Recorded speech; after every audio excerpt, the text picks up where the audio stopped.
Assalamualaikum, ketemu dengan saya lagi, Faris. Kali ini saya mau membahas tentang tahapan dalam membuat bisnis kuliner. Jadi di 3 video saya sebelumnya itu ada video yang pertama, mengenal diri kita sendiri sebelum kita mulai pekerjaan yang panjang ya. Itu yang pertama. Terus yang kedua, video terkait pilar, 5 pilar dalam bisnis. Ketiga ada bagaimana membuat bisnis proposal. Nah, video kali ini saya mau membahas tentang tahapan dalam membuat bisnis kuliner.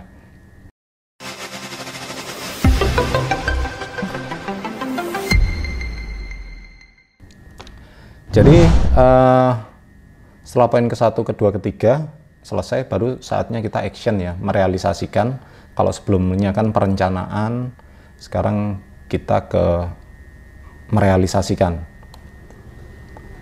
Dalam membuat bisnis, ini bisa diterapin nggak cuma di bisnis kuliner sebenarnya, bisa dibuat, ini saya bercerita tentang diri saya sendiri, pengalaman, ini pernah saya terapkan di bisnis cafe, resto, coffee shop, beer house, kemudian bisnis AMDK, minuman dalam kemasan ya, pernah juga di pabrik plastik, macam-macam sih, bisnisnya banyak.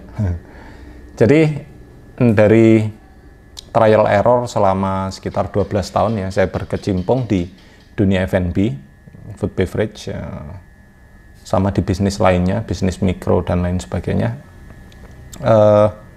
Akhirnya saya simpulkan bahwa ada 23 langkah membangun bisnis, terutama bisnis kuliner ya, karena topik kita di sini bisnis kuliner. Ada 23, nanti kita bahas satu persatu. Jadi yang pertama ada menentukan modal awal, kedua penentuan lokasi bisnis, ketiga melakukan studi kelayakan bisnis, 4 pembuatan hasil studi kelayakan bisnis, kelima penentuan konsep bisnis yang mengacu pada hasil studi kelayakan bisnis. Poin ke-6, membuat struktur organisasi unit bisnis. Jadi strukturnya harus ada ya. Poin ke-7, pembuatan RAB. Orang nyebutnya rancangan anggaran belanja, ada beberapa yang nyebutnya RKA, rancangan kerja dan anggaran. Next, 8, menentukan sistem finance and accounting-nya. Jadi sistem perencanaan keuangan, pencatatannya seperti apa, perencanaannya seperti apa, dibuat apa, itu nanti saya bahas di poin 8. Poin 9, penentuan nama, merek, dan pembuatan logo. Poin 10, perizinan dan legal terkait izin usaha, license, pajak, rekening, hak cipta, dan lain-lain ya. Poin 11, pemilihan vendor perusahaan penyedia barang ataupun jasa. Poin 12 ada pembuatan rancangan dan tata letak usaha, bisnis offline ataupun online. Nah, poin ke-13 ada pembuatan marketing plan dan marketing tools. Poin ke-14 ada pembangunan tempat usaha. Poin 15 ada pengadaan, pembelian peralatan dan bahan baku produk ya. 16 ada pembuatan produk, include resipi, perhitungan HPP, penentuan harga jual, dan nilai pajak.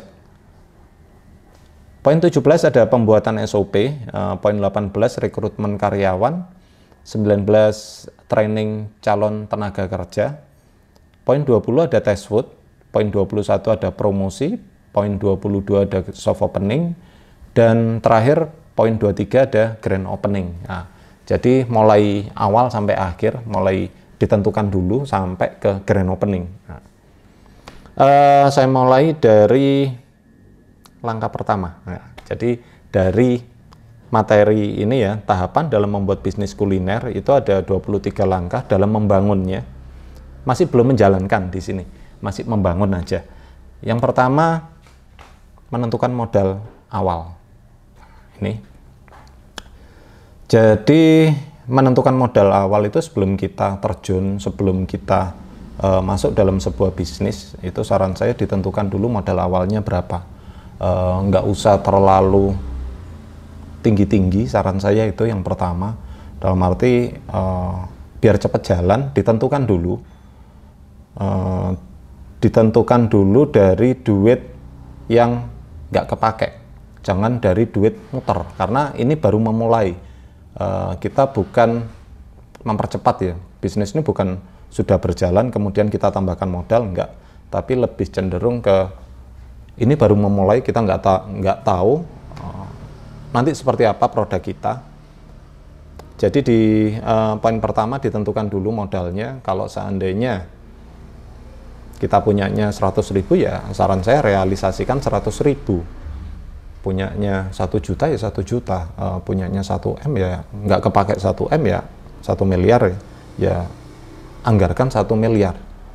Kenapa di sini saya tekankan ya dalam menentukan modal awal, karena banyak sekali orang yang nggak jadi jalan bisnis hanya karena nunggu modal ngumpul dulu. Itu apa ya bahasanya, fatal sekali. Jadi cuma punya keinginan bisnis tapi nggak jalan-jalan, alasannya duitnya kurang, 1 juta kurang, 2 juta kurang, 100 juta juga kurang. Itu banyak yang seperti itu. Jadi balik lagi ke definisi bisnis yang baik itu yang dijalankan. Kalau ngomong definisinya kan bisnis itu menjual barang atau jasa untuk mendapatkan profit. Jadi fokus di situ aja, cari profit, nggak usah perfeksionis dulu. Istilahnya dimulai dari yang jelek dulu. Konsep berpikirnya gini, kita harus bisa menertawakan masa lalu. Menertawakan masa lalu itu gini, pertama misal nih, saya jualan produk kayak gini ya, ini misal. Ya dulu mungkin cuma dibungkus kertas biasa, lama-lama ditaruh di mana? Taruh di kayak gini ya tempatnya. Terus yang ketiga, masak powder ditaruh di botol. Kemudian nanti lama-lama kan jadi seperti ini. Dan ini butuh proses yang panjang, nggak langsung saya harus punya pabrik, saya harus punya produk yang dalam, kalau nggak ada modal yang jelas saya nggak bisa jalan. Nah jangan kayak gitu. Jadi ada 100.000 ya jalankan, ada 1 juta ya jalankan. Nah, karena dari pengalaman saya sendiri, saat ini saya punya 6 brand ya yang berjalan. Itu semuanya saya mulai di bawah angka 1 juta rupiah. Alhamdulillah, kalau ngomong valuasi, kemudian dalam setahun 2 tahun, dari tadi 100.000 sekarang udah angkanya miliar dalam setahun 2 tahun. Apalagi kalau modalnya gede kayak gitu ya, malah lebih cepat lagi. Jadi penentuan modal awal ini penting karena nanti hubungannya sama yang pertama, pinjaman. Banyak sekali yang punya uang 1 juta pengen bikin kafe ya, kemudian dia pinjaman pengajuan ke bank 100 juta atau 500 juta. Pengajuannya sekarang, padahal nanti dipakainya duit itu baru 4 atau 5 bulan lagi. Jadi bulan ke-1, 2, 3, 4, 5 ini udah istilahnya duit belum dipakai tapi sudah ada angsuran, sudah ada bunga. Nah ini kan konyol ya. Jangan seperti itu. Saran saya jangan. Nah istilahnya itu. Jadi ditentukan dulu modal 100.000 jalankan, 1 juta jalankan. Nah, kalau seandainya di bisnis plan kita sebelumnya, waktu kita bikin bisnis plan, bisnis proposal, itu di situ ditentukan modal awal pertama 100 juta, nanti tahun kedua 1 M, tahun ketiga 2 M atau 3 M. Monggo, itu kan tinggal dicatat ya, dibuat perencanaannya. Tapi waktu dijalankan, kita fokusnya langsung kalau adanya 100.000 ya dijalankan dari 100.000, itu aja.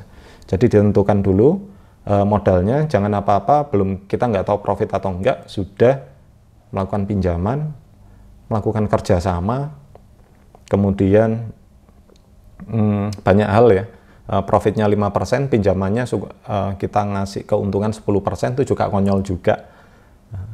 Itu kenapa banyak teman-teman yang waktu jalan bisnis di awal udah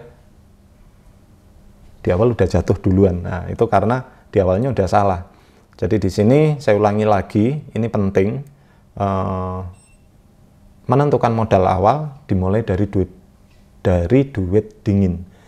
duit dingin itu ya yang kita punya, yang nggak kepake, yang nggak diputer, yang mungkin cuma ditabung atau tabungan kita ya. Bisa dari menjual aset yang tidak produktif, itu bisa. Salah satu misal saya punya 2 mobil nih, 2 mobil ini jangan BPKB-nya dimasukin. Nah, mendingan kalau menurut saya mendingan jual aset dulu buat modal, seperti itu. Aset yang tidak terpakai. Jangan sampai jual misal handphone kayak gini padahal ini dipakai ya, itu jangan. Apalagi untuk equipment, misal saya mau bikin cafe, tempatnya dikerjasamakan, kemudian mesin kopi kredit, kemudian apalagi ya, karyawan ambil dari pihak ketiga, itu belum apa-apa udah sakit semuanya. Kalau seandainya punya modal, Mas punya 500.000, bisa kok, karena dari pengalaman saya punya ada sedikit cerita, ada 2. Yang satu modal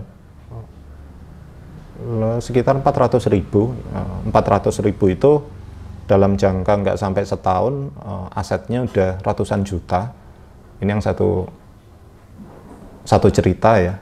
Yang satu lagi, ada klien saya yang modal sampai keluar 4M itu nggak bisa jalan. Jadi bukan nggak mau jalan, nggak bisa.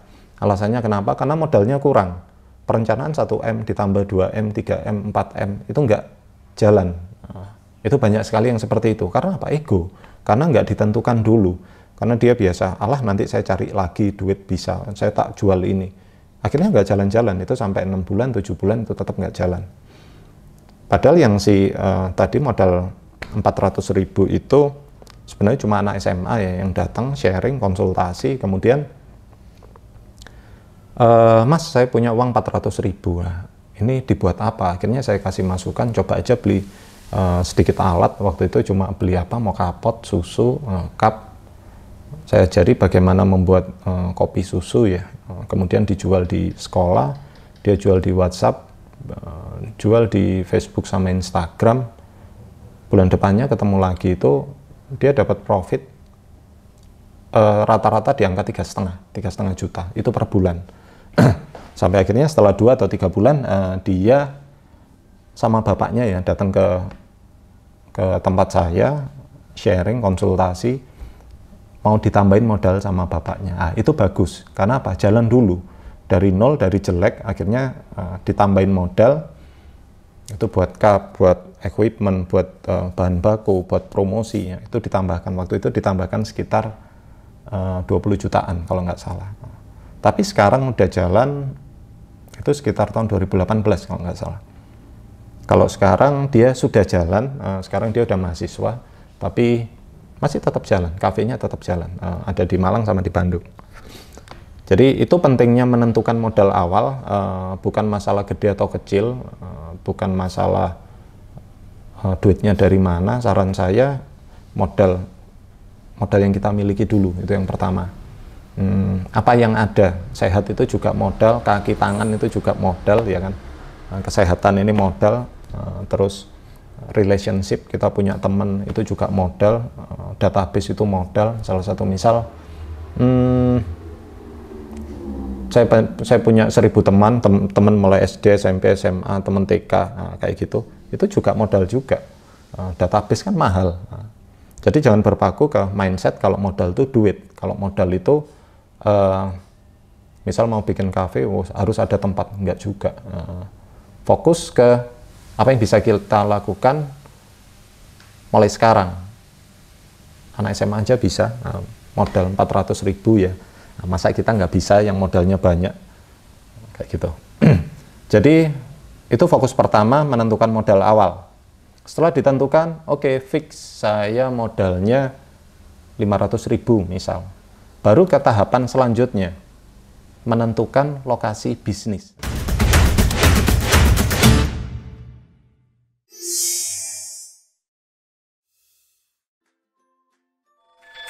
mlgcoffee.com